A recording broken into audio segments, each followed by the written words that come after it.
নমস্কার দর্শক বন্ধুরা, জীবনবাণী অনুষ্ঠানে আপনাকে স্বাগত জানাই। আমি জানি এই সময়টায় আপনার মতো আমাদের অনেক দর্শক বন্ধুরা অপেক্ষা করে থাকেন। আমার বিশ্বাস এই অনুষ্ঠানের মধ্যে আপনি উপকৃত হচ্ছেন।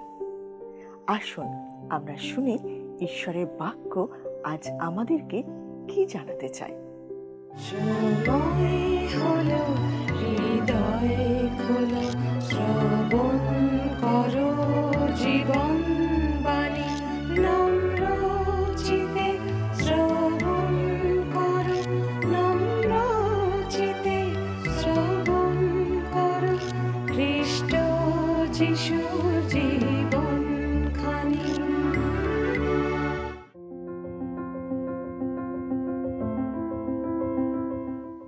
বর্তমানে আমরা প্রথম থিসলনিকীয় পত্রটি নিয়ে আলোচনা করছি। ইতিমধ্যে প্রথম অধ্যায়ের প্রথম 10টা পদ আমরা আলোচনা শেষ করেছি। আজ আমরা দ্বিতীয় অধ্যায়ের 1 থেকে 6 পদ আলোচনা করব। প্রথম অধ্যায়ে আমরা দেখেছি সাধু পৌল থিসলনিকিতে সুসমাচার প্রচার করেছিলেন।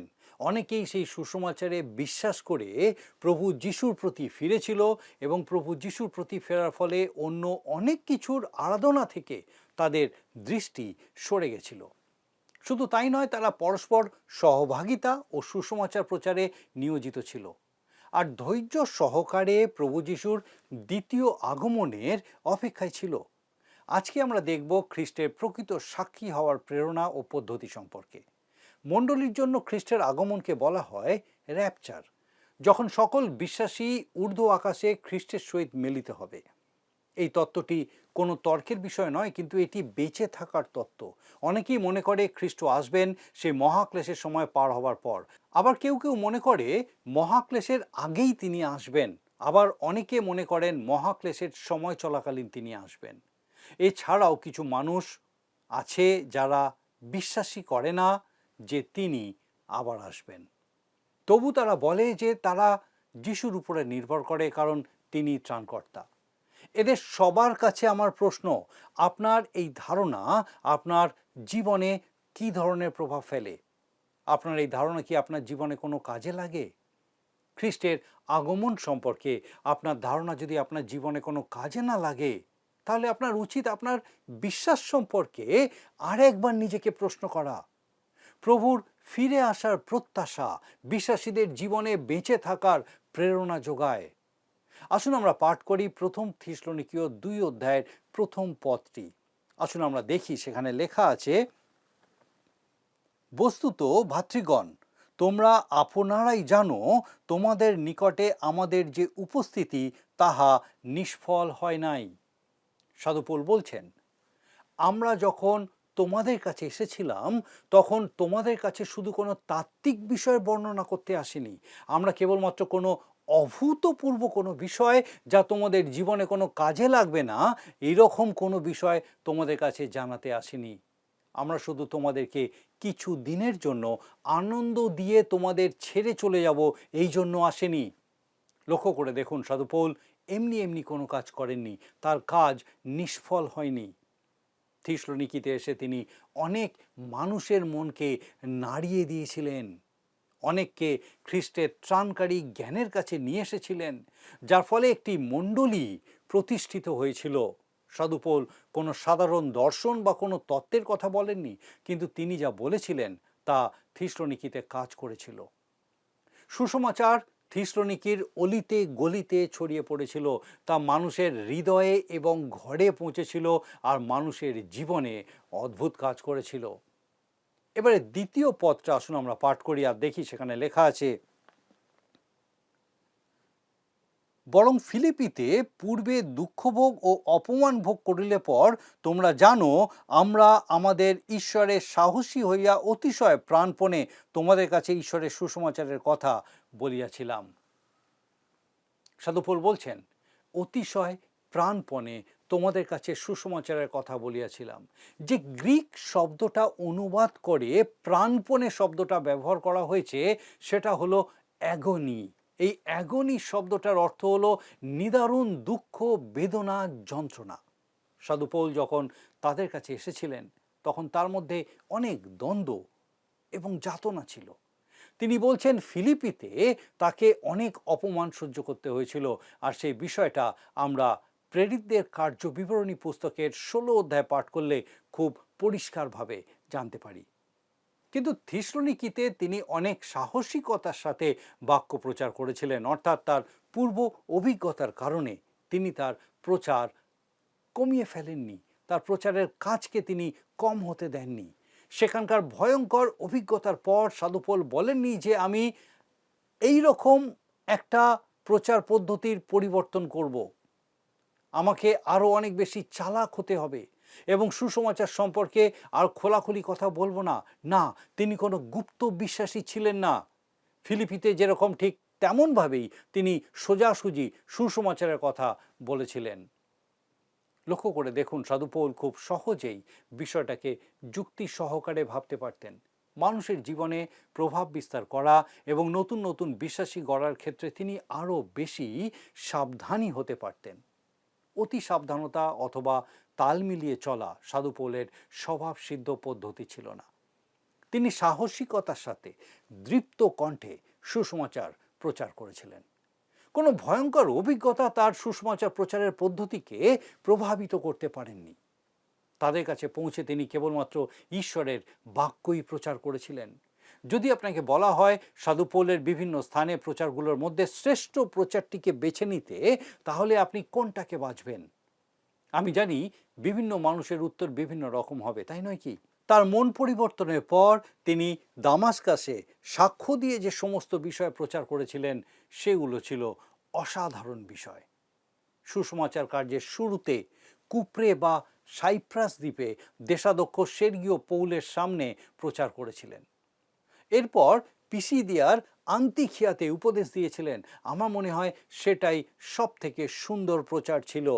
তাছাড়াও আথিনের আরেওপাগে, যা গ্রিক দেবতা মার্সের পাহাড় নামে পরিচিত ছিল, সেখানে প্রচার করেছিলেন। ইফিসে তুরান্নের বিদ্যালয়ে প্রচার করেছিলেন এবং করিন্থে আত্মপক্ষ সমর্থনে প্রচার করেছিলেন। এসব প্রচারই ছিল অভিনব এবং অতুলনীয়।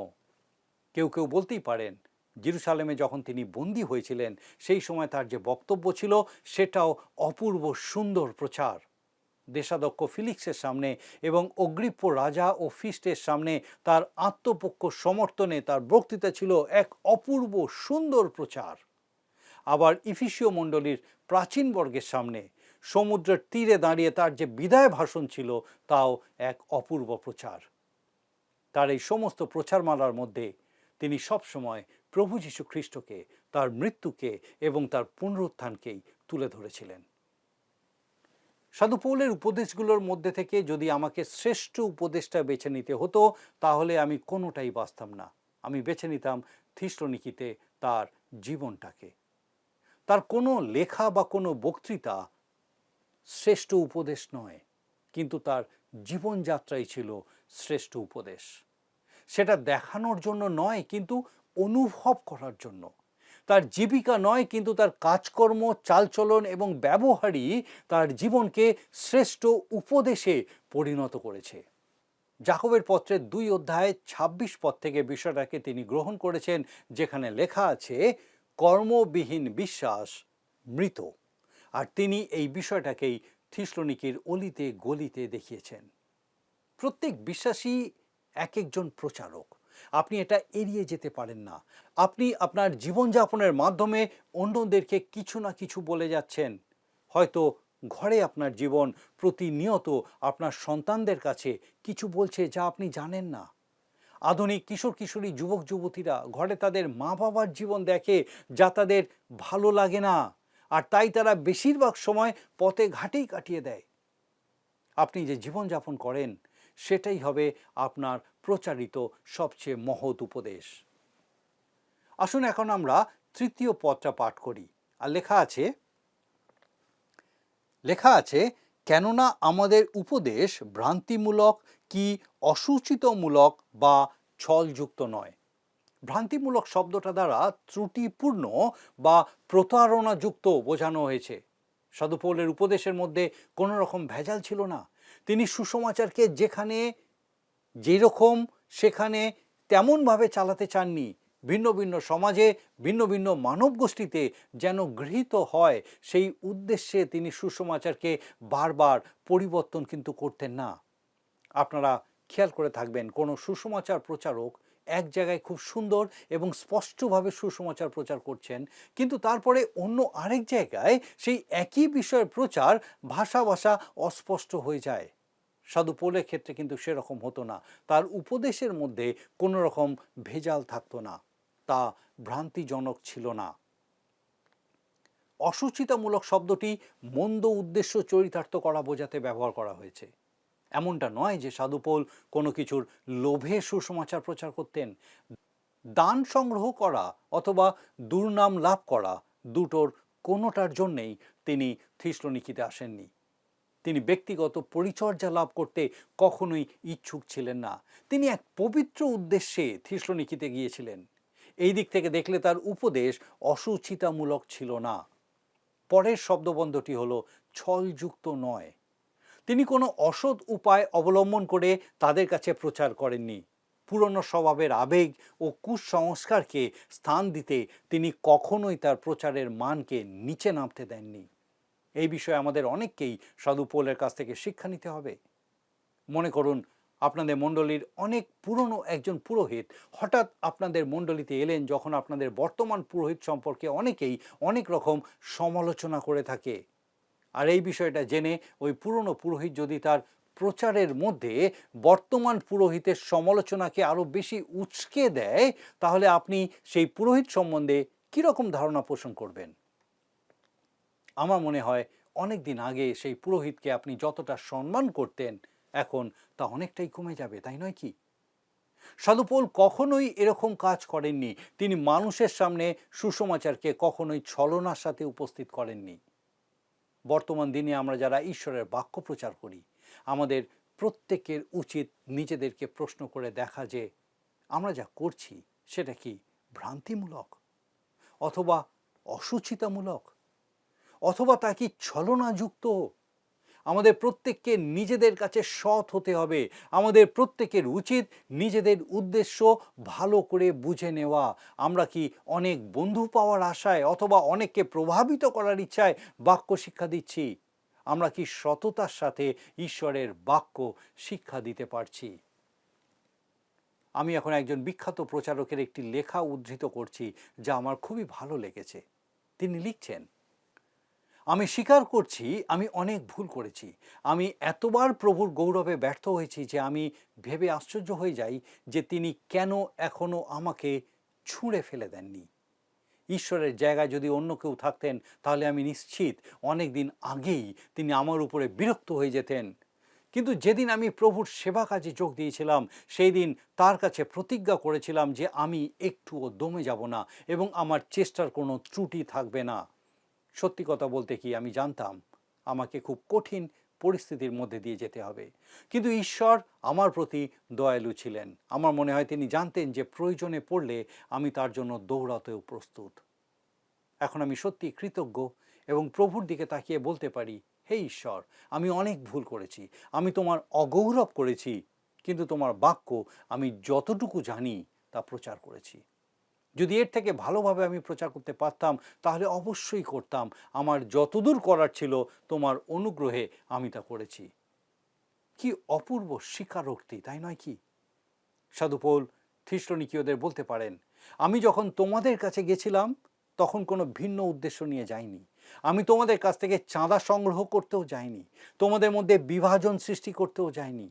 আমি তোমাদের কাছে সুসমাচার প্রচার করতে এবং তোমাদেরকে বিশ্বাসে গেঁথে তুলতে গেছিলাম। এটাই ছিল আমার একমাত্র উদ্দেশ্য। এই উদ্দেশ্য নিয়ে একজন মানুষ ভয়ঙ্কর সমুদ্র যাত্রায় চলেছিলেন। সেখানে ঝড়ঝঞ্ঝার সমস্যা থাকতে পারে, কিন্তু প্রভু তার দাসকে নিরাপদে নিয়ে যাবেন। আসুন আমরা এখন চতুর্থ পদটা দেখি, আর দেখি সেখানে সাধু পৌল বলছেন, কিন্তু ঈশ্বর যেমন আমাদিওকে পরীক্ষা সিদ্ধ করিয়া আমাদের উপরে সুসমাচারের ভাব রাখিয়াছেন, তেমনি কথা কইতেছি, মনুষ্যকে সন্তুষ্ট করিব বলিয়া নয়, কিন্তু ঈশ্বর যিনি আমাদের অন্তঃকরণ পরীক্ষা করেন, তাহাকেই সন্তুষ্ট করিব বলিয়া করিতেছি। সাধু পৌল বলছেন ঈশ্বর তাদের উপর সুসমাচার প্রচারের ভার দিয়েছিলেন এবং এই দায়িত্ব দেওয়ার আগে তাদেরকে অর্থাৎ পৌল, শীল আর তিমোথিওকে পরখ করে দেখে নিয়েছিলেন। তিনি বলতে চাইছেন তারা এই বিষয়ে অনভিজ্ঞ ছিলেন না। তিনি মানুষকে খুশি করে চলবার মতো লোক ছিলেন না। জনপ্রিয়তা লাভ করার উদ্দেশ্যও তার ছিল না। তিনি সুনাম অর্জন করারও চেষ্টা করেননি। প্রচার করার সময় তিনি কখনো ভাবেননি যে লোকে তার সম্বন্ধে কি ভাববে, বরং তিনি ভাবতেন ঈশ্বর তার সম্বন্ধে কি ভাববেন। সাধু পৌল নিজের জীবনকে ঈশ্বরের বিভিন্ন পরীক্ষার মধ্যে দিয়ে যেতে দিতেন এবং সেই সব পরীক্ষায় তিনি স্থির থাকতেন। তিনি কোনো ছলচাতুরি বা ওই রকম কোনো সামান্য পদ্ধতি ব্যবহার করতেন না। এরপর 5 পদে আমরা দেখি সাধু পৌল বলছেন, কারণ তোমরা জানো আমরা কখনো চাটুবাদে কিংবা লোভ জন্য ছলে লিপ্ত হই নাই, আর ঈশ্বর ইহার সাক্ষী। সাধু পৌল খুব সোজাসুজি বলছেন যে তিনি কোনো চাটুকারিতা বা স্তাবকতা করার জন্য তাদের কাছে আসেননি। মণ্ডলীর ধনী ব্যক্তিদের সাথে তিনি বিশেষ ওঠা বসা করতেন না। তিনি কখনো কাউকে তোষামোদ করার চেষ্টাও করেননি। তোষামোদ আমাদেরকে দুর্বল করে দেয়, আমাদের আত্মরক্ষার ক্ষমতাকে কমিয়ে দেয়। আমরা ভুলে যাই আমাদের কি বলা উচিত। যখন লোকে আমার সমালোচনা করে তখন আমি জানি তাকে কিভাবে উত্তর দিতে হবে, কিন্তু যখন কেউ আমাকে তোষামোদ করে তখন কিভাবে তাকে উত্তর দিতে হয় তা কিন্তু আমি ভুলে যাই। 12th নাইট নামে উইলিয়াম শেক্সপিয়ারের একটি নাটক আছে। সেখানে একজন ভাঁড় বা জোকার বলছেন, বুঝলেন মশাই, ওরা আমার খুব প্রশংসা করলো আর আমাকে গাধার মতো খাটিয়ে নিল। এরপর থেকে আমার শত্রুরা বলতে লাগলো আমি নাকি সত্যি গাধা। শত্রুরা আমার উপকার করলো, আমার জ্ঞান চক্ষু খুলে গেল, কিন্তু আমার বন্ধুরা আমাকে বেগার খাটিয়ে নিল। মনে রাখবেন, কোনো কোনো ক্ষেত্রে শত্রুদের অপেক্ষা বন্ধুরাই অনেক বেশি ক্ষতিকারক হয়। সাধু পৌল কখনো তোষামোদি করেননি। লক্ষ্য করে দেখবেন দেশে অনেক ধনী মানুষের বাস আছে এবং তাদের বেশিরভাগই আক্ষরিক অর্থেই তোষামোদকারীদের কাছে বিক্রি হয়ে যায়। কোনো খ্রিস্টীয় অনুষ্ঠানে যদি তাদের তোষামোদ করা না হয়, দেখবেন তারা সেই অনুষ্ঠানে কোনো আর্থিক সাহায্য করবে না। যেসব লোকেরা কোনো ভালো কাজে সাহায্য করার বদলে প্রশংসা ও তোষামোদি চায়, আর যে মণ্ডলী খ্রিস্টীয় অনুষ্ঠান বা কোনো সেবামূলক কাজের জন্য তাদের উপরে নির্ভর করে, সেই সব মণ্ডলীকে ঈশ্বর যেন ক্ষমা করে দেন। আমার মনে হয় বর্তমান মণ্ডলীগুলোতে এটা একটা অভিশাপ হয়ে দাঁড়িয়েছে। লোভের বশবর্তী হয়ে সাধু পৌল কখনো কোনো ছলনার আশ্রয় নেননি। আমি মনে করি না যে প্রভুর সেবা কাজের জন্য অর্থ কোনো পাপের বিষয়। প্রভুর সেবা কাজের সঙ্গে যুক্ত এমন অনেক মানুষকে আমি চিনি যাদের কাছে অর্থ খুব বড় একটা প্রলোভনের বিষয় বলে আমার কখনো মনে হয়নি। কিন্তু এই প্রলোভন বিভিন্ন রকমের হয় এবং তার ছলনাও বিভিন্ন প্রকারের। অনেকেই পদমর্যাদার প্রতি প্রলুব্ধ হয়, আবার কারো কারো নাম, যশ, মান, সম্মানের প্রতি আসক্তি থাকে। আমাদের প্রত্যেকের উচিত নিজ নিজ হৃদয়ে অনুসন্ধান করা যে সেখানে কোনো প্রকার আসক্তির ছলনা আছে কিনা।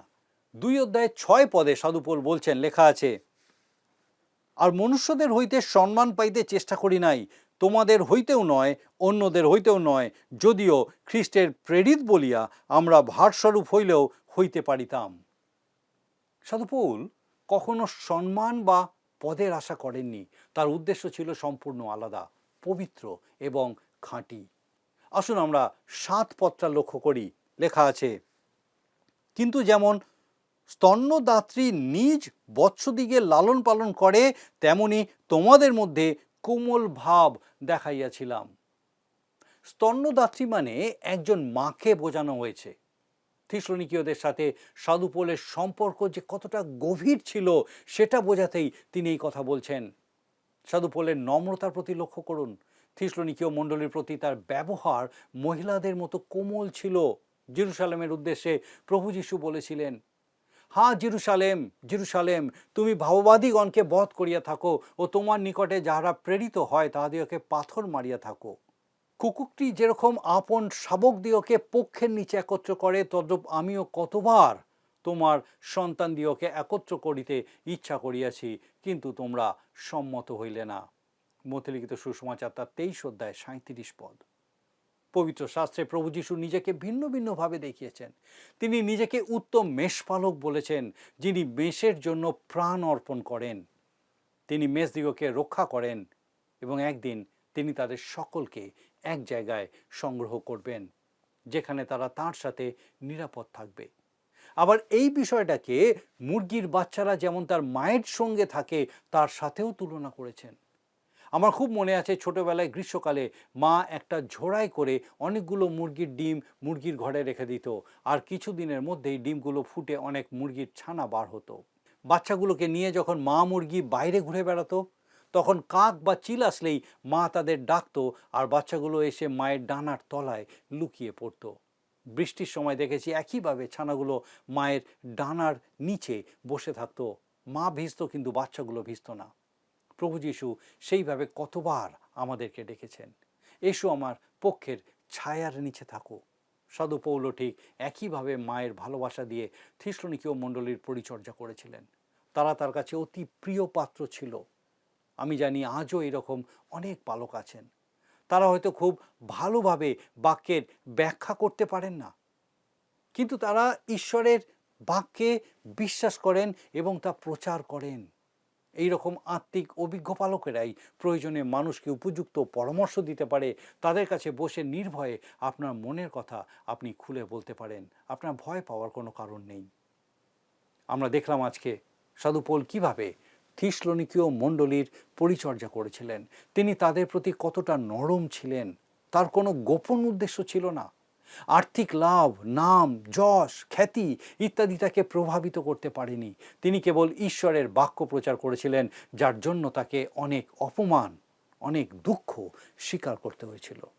প্রকৃত বিশ্বাসী যারা, তারাই কেবলমাত্র ঈশ্বরের বাক্যকে যে কোনো পরিস্থিতিতে দৃঢ়তার সাথে প্রচার করতে পারে, যা ব্যর্থ হয় না কিন্তু ফলপ্রসূ হয়। আপনাকে অনেক অনেক ধন্যবাদ। আপনি এতক্ষণ আমাদের সঙ্গে থাকলেন, ঈশ্বরের বাক্যের এই আলোচনায় অংশ নিলেন। ঈশ্বর আপনার মঙ্গল করুন। আসুন আপনার জন্য, আমাদের সকলের জন্য প্রার্থনা করি। মঙ্গলময় পিতা, ধন্যবাদ দিই প্রভু, তোমার জীবন্ত বাক্য তুমি দিয়েছো যেন আমরা সঠিক পথে চলি। সে বাক্যের আলোতে তুমি আমাদেরকে স্থির রাখো। বিশেষ করে আমাদের সে প্রত্যেক দর্শক বন্ধুকে তোমার পবিত্র আত্মার পরাক্রমে সুরক্ষিত রাখো, সুস্থ রাখো, তোমাতে বৃদ্ধি পেতে সাহায্য করো এবং পিতাগো তোমার বাক্যের আলোতে এগিয়ে চলতে সাহায্য করো। তোমার যিশু নামে ভিক্ষা দয়া করে শ্রবণ ও গ্রহণ করো। আমেন।